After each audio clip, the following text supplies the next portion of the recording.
Hey everyone, GScotty here. In this series, I try to get an hour of gameplay for every dollar spent on a certain game. So, with that in mind, is Marvel's Spider-Man 2 worth $1 an hour? Make sure to subscribe, and let's check it out. Ever since I was a kid, Spider-Man has always been my favorite superhero. Other superheroes always just felt really distant, like you can't just be Steve Rogers or Bruce Wayne or the Crimson Chin. But Peter Parker seemed like the everyman. Like, you could just sit down at his lunch table and he would not give you a dirty look. He's just a great guy. And then Miles Morales is so freaking cool, man. I want to be his friend for real. And then they bust their moves as Spider-Man. The swinging, the strength, the witty banter, the swinging. Gosh, they're so cool. I would do anything to feel like Spider-Man. On September 7th, 2018, the world was blessed with Insomniac's video game, Marvel's Spider-Man. Not to be confused with Spider-Man or Spider-Man or... The game was astounding, and, as literally every game critic said, it made you feel like Spider-Man. Maybe it wasn't flawless from a gameplay perspective, but I couldn't stop smiling throughout my time with the game. But Insomniac wasn't done there, oh no. On November 12th, 2020, they released Marvel's Spider-Man Miles Morales. This game was so much fun. A little too short of an experience, in my personal opinion, but still, it was an absolute banger. Insomniac had become the kings of making superhero video games, and with the announcement of them developing a Wolverine game, they didn't seem like they were slowing down anytime soon. Wait, what is the...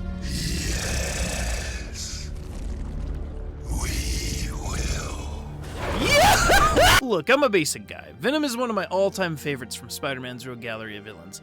It's actually a weird five-way tie between Dr. Octopus, Venom, Lizard, Mysterio, and... A fate you will not share. Yeah! Wait, what the? Okay, listen, I was so excited already, but just the fact that the game was coming out was enough for me to get excited. But all of my favorite villains? I mean, almost all of them. Dr. Octopus was in the last one, so like, whatever. But especially Kraven. The dude hardly gets any love, and now he's gonna get the Insomniac treatment. And he... Whoa. Kinda cute there. Anyway, everything was looking to be an exceptional experience. The one thing that made me nervous, the one thing, was that $70 US price tag. Man, 70 hours, that's a lot of time. But, and this sounds super cheesy, but Spider-Man means so much to me that I was willing to put it through the $1 an hour gauntlet. Will we be able to squeeze out a full 70 hours of this behemoth of a game? Or will it leave us hanging on a web? Just wanted to let y'all know that this review is divided into 3 separate parts. The first part being what's in the game, which we talk about some things that, you know, very, very light spoilers, if not just no spoilers at all if you've seen the trailers. We have a spoiler talk, which is the hour-by-hour review, and my final verdict, which is, once again, no spoilers. If you don't want any spoilers whatsoever, I would suggest skipping to this timestamp to get the final review and rating. Alrighty, here we go. I'm not the biggest fan of open world games. I know, that's such a hot take. Feels like ever since Breath of the Wild, everyone has been clamoring for open world video games. I'm one of the rare few who don't clamor for them, I guess. I hate the feeling of having an open slab of nothingness to explore. So when Marvel's Spider-Man came out, and the city of New York was open and explorable, I was nervous at first. But golly, they did a great job making it feel alive and fun to traverse. I didn't think it was possible, but they went and made the city even more open and even more fun to traverse and explore. The addition of the web wings was a great touch of fun, and to add Brooklyn and Queens to the map, man, this world truly becomes yours to explore. And let me tell you guys, New York is filled with things to do and discover. From collecting spider bots and taking photos, to participating in a number of various side missions, and way, way, way more, you will not be disappointed by just how much there is to do as the friendly neighborhood webheads. Now, as much as traversal and collecting are major parts of the game that I do love very, very much, I was really intrigued to see how the combat would be in this game. The first Spider-Man had okay combat, like it was fun, but it didn't have that much variety when it came to enemies and moves you could pull off. The Miles Morales game was better, but not by a whole lot, in my opinion. I am so happy to tell you that the combat in this game is, in my opinion, heads and shoulders better than the other games. The fact that you can switch between Peter and Miles keeps things fresh, and you can easily use special moves with a simple few button presses. And the best thing they added to the combat, by far, is a freaking parry, brother. I'm normally not a parrying kind of guy. I'm the dude who rolls towards Elden Ring bosses without a shield to assert dominance. I foolishly thought I didn't need to parry all that much. Emphasis on the foolishly part of that sentence. Yeah, this game really isn't that tough. Let me tell you, you need to learn how to use every tool at your disposal, from parries to upgradable gadgets and buffable stats to make it through. There isn't as much variety when it comes to the gadgets in comparison to the last game, but honestly, I didn't even think about it.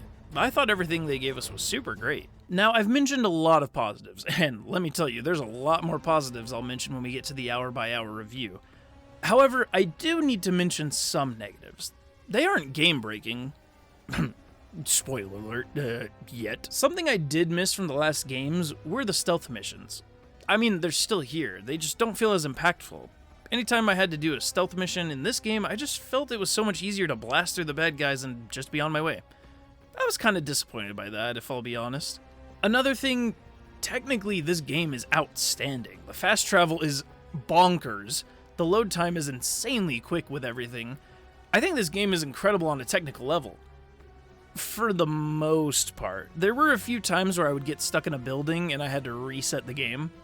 There was even moments later in the game where I had to put in a certain button input and the game just wouldn't let me, even after restarting.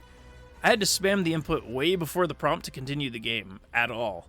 That kind of technical issue is just a little bit silly to me. Now, there was a moment in the very last part of the game that kind of ruined a large portion of my enjoyment of the game.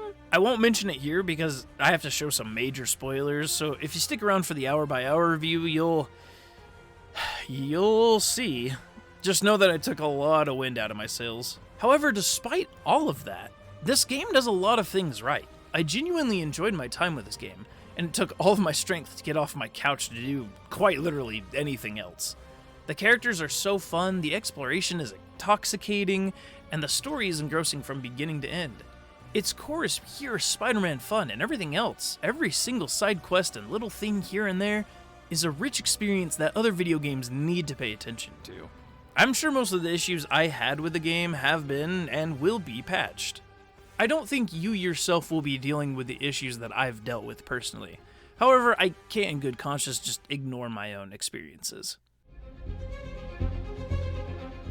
I should explain something real quick. This is not a traditional play-by-play of events. Rather, this is just the part of the review where I talk about how I'm feeling during the game, as well as some things that have happened within the story. It's more of a personal discussion between you and me, as someone that has played the game to someone that has played the game. Once again, if you don't want anything spoiled, please skip to this timestamp right here. But that's your final warning. Alright, cool. This game's opening is absolutely freaking insane, dude. Light years more impressive than the other two games, in my opinion. In the first Spider-Man, we had Kingpin's building getting nuked, which was fine. Miles Morales had our two Spider-Men fighting off Rhino, which was pretty cool, actually. I did like it. Yeah, but this one has Peter and Miles fighting off a monstrous Sandman going from New York Island to island. It had pretty old school God of War vibes, and I was all for it. Oh boy, dude, it was wild. We also have Peter and MJ reunite with Harry, and to be honest, this is what I think the game does really, really well. The dynamic between characters, especially Peter and Harry, is really fun to see play out. I found myself smiling as the aforementioned two cycled to their old school, reminiscing about the good old days.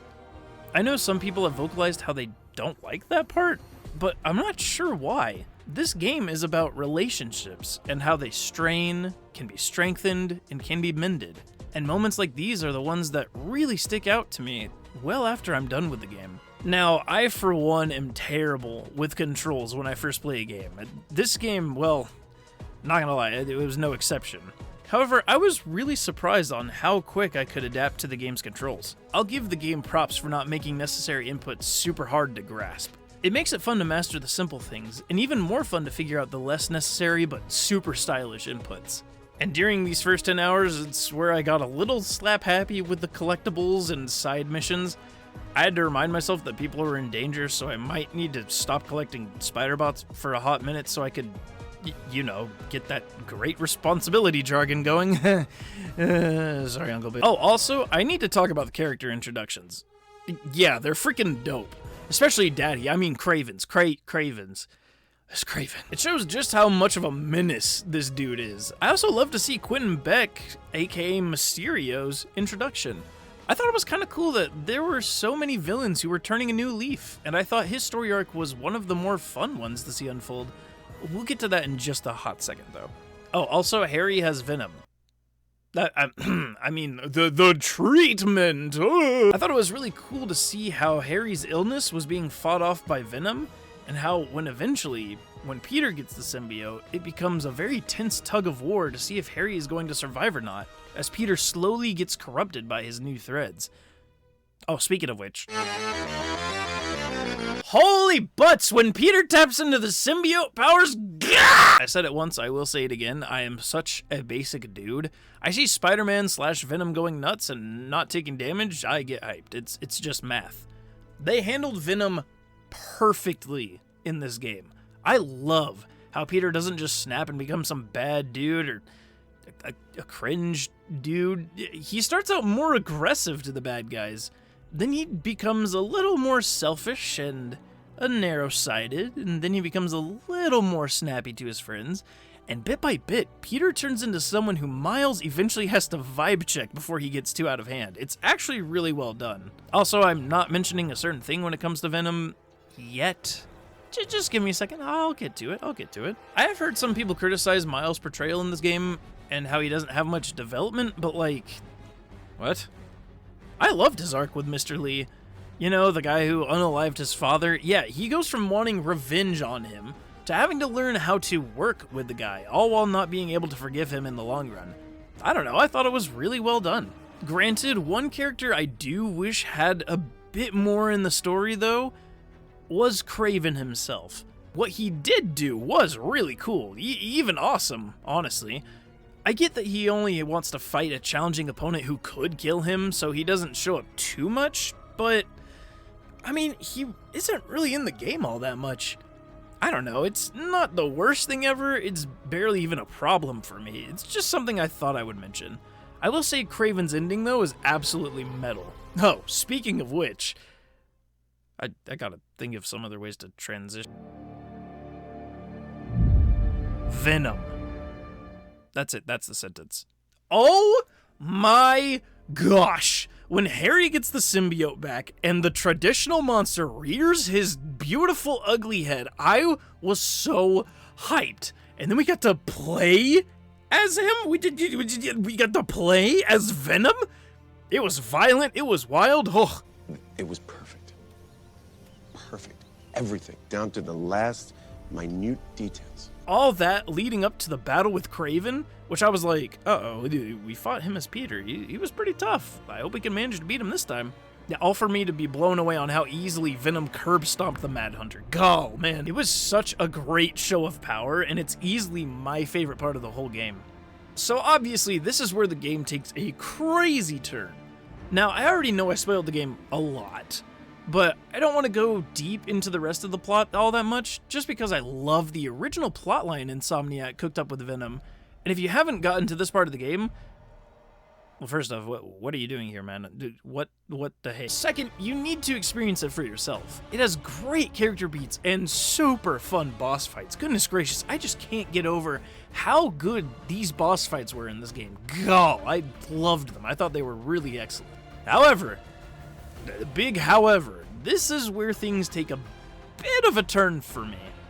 See, so far the game just keeps getting better and better. And then, well, I can't edit around this, so major spoiler. I said the last one was the major one. This is the last major spoiler warning for the final fight of the game. So skip to this timestamp if you don't want to see it. But,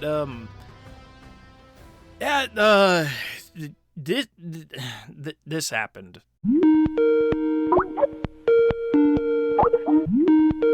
spider cube? Yeah, there were missing assets for the entirety of the final fight. And I couldn't fix it with a restart. I was really sad. After the fight itself ended, the game forced me out and my PS5 restarted automatically. Everything was fixed, but I couldn't go back and start the fight over again and actually, see it happening. Ugh. So, I did have a good chuckle out of it, but I was actually pretty upset by it. I know that if I go back and play this game again sometime in the future, the fight will be fixed. Even though there was a really sour taste in my mouth, I wanted to keep playing and get that sweet platinum trophy. So yeah, the main story was over, and now it was time for some side quests and collectathons. And honestly, some of these side quests are really fun, like the one mission with the flame and the mystery of what was going on with Mysterio. Those two were definitely my favorites. They were all really fun though. I would say if you haven't tried to platinum a game before and you're kind of afraid to, you should really give this game a shot at the platinum. It's fun, it has some good challenges, and the content has some really cool nods to Spider-Man lore and everything. I don't know, it's perfect for any Spider-Man fan. I got my platinum for Marvel Spider-Man 2 at 36 hours in. Now, this is where I'm really conflicted. See, this game was an absolute blast. It wasn't perfect by any means, but I would be lying if I said it didn't have an absolute chokehold on me from start to finish. I 100%ed the game in about half the time I was aiming for, so I can't in good conscience really say that it's worth $1 an hour. So how do I rate this game? Well, I'll tell you how. I just made that one video explaining my ranking system. I guess I gotta change that again.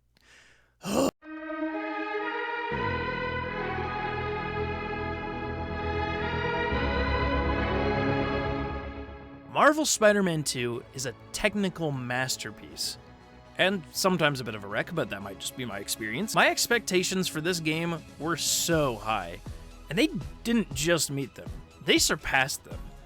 I think it would be safe to say that this is one of the best superhero video games of all time, and an easy console seller. Exploration and navigation are riveting, the story is gripping, the casting is absolutely flawless. It's just so much fun. Is the game as a whole absolutely perfect? Well, yeah, no, not a long shot. However, its flaws don't ever get in the way of its pure hype. Not to mention, those flaws for sure have been patched as of me recording this. $70 is a steep price tag for any video game, and if you're looking for an hour's worth of entertainment per dollar spent, even once you do everything to grab that sweet platinum trophy, you're not going to be completely satisfied. However, I can't in good conscience say that this game isn't an absolute blast and a work of art. And honestly, I'm gonna say this, I'm gonna put this in the universe, it has my vote for Game of the Year. Not even close. It's just so good. So, what is the final verdict then? Is Marvel Spider-Man 2 worth $1 an hour? No, but still an awesome time. A massive thank you to all of those who are members of the channel, especially the biggest goat of the month, DragonDanso5. Thank you so very much, brother. If you want to support the channel and gain access to cool perks like exclusive videos, stream VODs, and more, click the join button and learn how. Love, peace, and chicken grease. Bye-bye!